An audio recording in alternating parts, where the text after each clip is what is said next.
Tant de constats m'ont toujours interpellé. Nous en voulons pour preuve 2 incidents.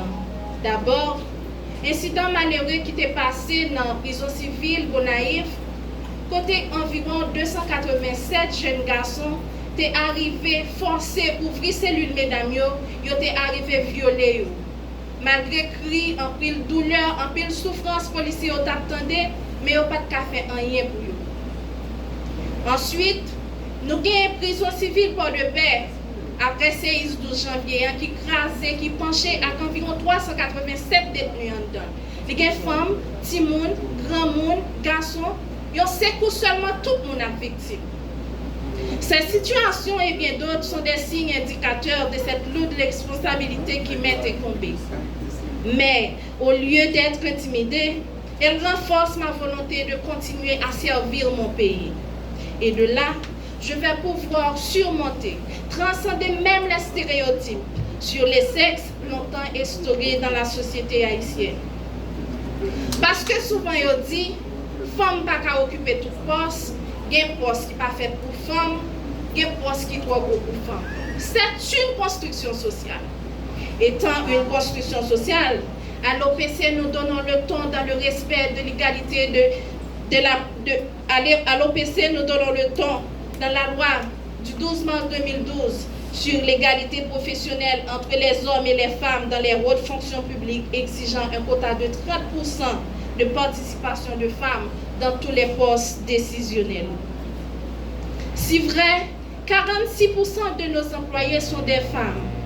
À titre d'exemple, nous avons une directrice dans le Nord, une à Semar, des chefs de service dans plusieurs bureaux régionaux et au bureau central.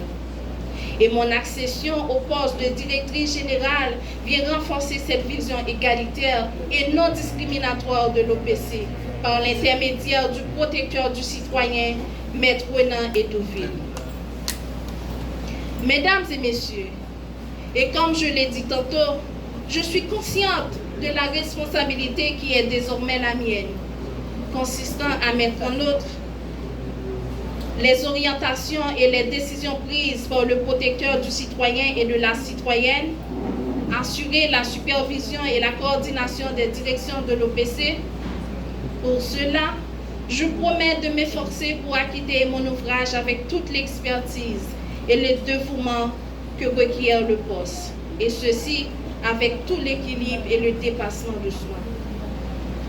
Juste avant de conclure, je voudrais remercier tous les employés attachés à la coordination des présences territoriales pour leur pleine et entière collaboration durant la période de ma coordination. Aussi, j'aimerais en toute franchise saluer les efforts de mon prédécesseur, Maître Amos Obus. Permettez-moi, Monsieur le protecteur adjoint, de m'approprier de votre style de travail tout en restant attaché à la vision générale du protecteur du citoyen. Et quant à vous, Monsieur Renan Edouville, notre protecteur du citoyen et de la citoyenne, je salue votre sens de leadership, votre combat pour la parité de genre, ainsi que votre perspicacité dans vos prises de position. Vous vous êtes donné corps et âme en vue de rehausser l'éclat de l'OPC et de satisfaire l'attente de la communauté haïtienne et celle de nos partenaires internationaux. Pour l'heure, toute la société en parle.